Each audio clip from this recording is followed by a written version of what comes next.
Adik saya, dia dulu Muslim, waktu saya jadi Kristen dia marah, saudara. Ya, dia juga waktu itu sempat ngomong, saya bunuh kamu kalau ketemu kamu. Akhirnya dia jadi Kristen, dia percaya Yesus waktu kerusuhan di Poso. Dia berjumpa dengan Tuhan Yesus secara pribadi ketika kerusuhan itu, karena dia lari di atas gunung 3 hari nggak makan. Dan di situ dia bilang, kematian di depan mata saya. Jadi dia berdoa, Tuhan, siapa Tuhan yang benar itu? Tunjukkan kepada saya. Dan akhirnya di tengah orang bunuh-bunuhan, Tuhan bilang sama dia, waktu itu dia dengar satu suara yang berkata, kamu turun dari atas gunung ini. Dan kamu akan mengenal siapa Tuhan yang benar. Dia turun, saudara, orang lagi dibantai-bantai.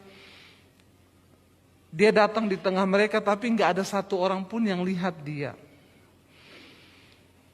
Dia makan di tengah mereka, tapi nggak ada satu pun yang mengenali dia.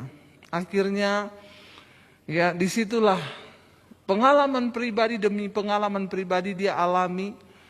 Ketika itu akhirnya dia bisa pulang ke desa, istrinya itu bidan di desa, istrinya sudah gila karena dengar adik saya sudah dibunuh.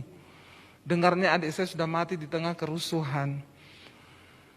Istrinya gila, lalu di satu sore, bayangkan adik saya bilang dia tidur tengah malam, tiba-tiba rasa ada orang di atasnya dia buka mata, istrinya udah pegang pisau mau tikam dia.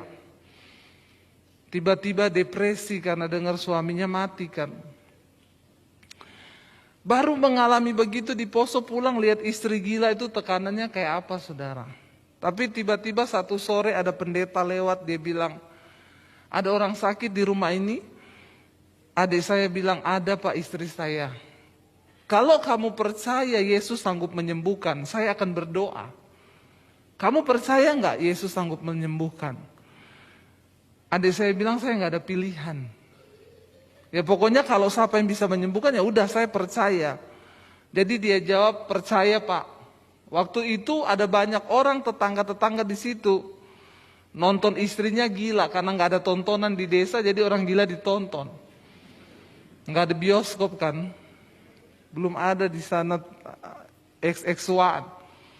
Jadi kalau ada orang XX, itu ditonton, saudara. Jadi di tengah itu semua orang Kristen tetangganya situ, pendetanya bilang kita akan berdoa.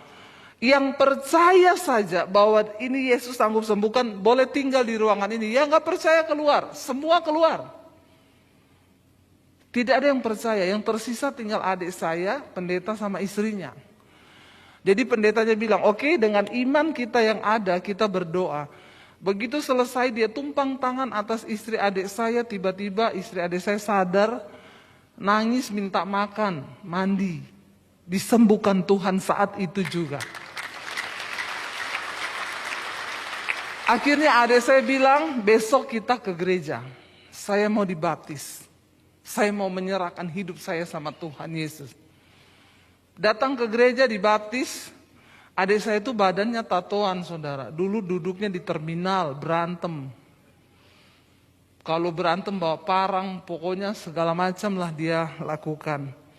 Tapi ketika dia dibaptis, dia bilang, Dep, begitu masuk baptisan keluar, rokok berhenti, minum berhenti, mabok berhenti, judi berhenti, semua berhenti.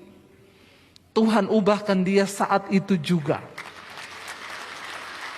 Lalu dia mulai bersaksi, saudara, kepada teman-temannya. Dia bersaksi tentang Yesus kepada teman-teman yang Kristen, yang dulu ngajak dia mabok.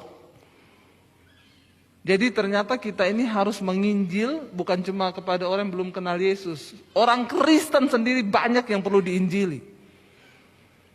Lalu akhirnya adik saya menerima Tuhan Yesus. Nah dia bersaksi, satu kali dia itu kehabisan beras. Karena waktu itu papi saya kepala kantor, papi saya bilang, kalau kamu tinggalkan Yesus, ganti KTP-mu, saya kasih jatah kamu diangkat dari pegawai negeri. Ada 2 jatah waktu itu, adik saya bilang tidak. Saya tidak mau menyangkal Yesus apapun resikonya. Karena Tuhan yang sudah menyelamatkan saya. Akhirnya papi saya tidak kasih dia, dikasih ke orang lain jatah itu. Lalu adik saya jadi tukang ojek untuk bisa menghidupi dirinya. Dia datang ke gereja kecil di desa itu, dia bilang, "Pak, saya mau melamar melayani Tuhan di sini." Bapak pendetanya tanya, "Melayani di bidang apa?" "Musik kita sudah punya." "Enggak, Pak, saya mau melayani jadi cleaning service. Cuma itu yang saya bisa lakukan." Pendetanya bilang gini, "Tapi saya nggak bisa bayar kamu." "Enggak, Pak, Bapak enggak perlu bayar saya. Tuhan Yesus, saya utang sama Tuhan itu sudah terlalu banyak. Saya mau melayani, Pak, di sini jadi cleaning service, enggak usah dibayar." Lalu dia sambil tarik ojek, saudara, satu kali dia kehabisan beras. Anaknya masih baby, dia berdoa, "Tuhan, aku tahu Engkau Tuhan yang sanggup mencukupi kebutuhanku dan Engkau tidak akan permalukan karena saya tidak akan meminta-minta kepada siapapun." Jam 3 pagi ada orang ketok pintu rumahnya, saudara. Dia buka, nggak ada orang. Udah ada beras 1 karung di depan pintu. Dan itu Tuhan. Dia kaget, dia bilang, "Dad, Tuhan itu benar-benar hidup." Iya, kita tidak perlu khawatir. Sebab khawatir tidak menambah apapun. Sebaliknya percaya itu akan membangkitkan iman. Nggak tahu siapa yang antar. Tapi pasti Tuhan yang turut bekerja. Bukan jatuh dari sorga yang pasti.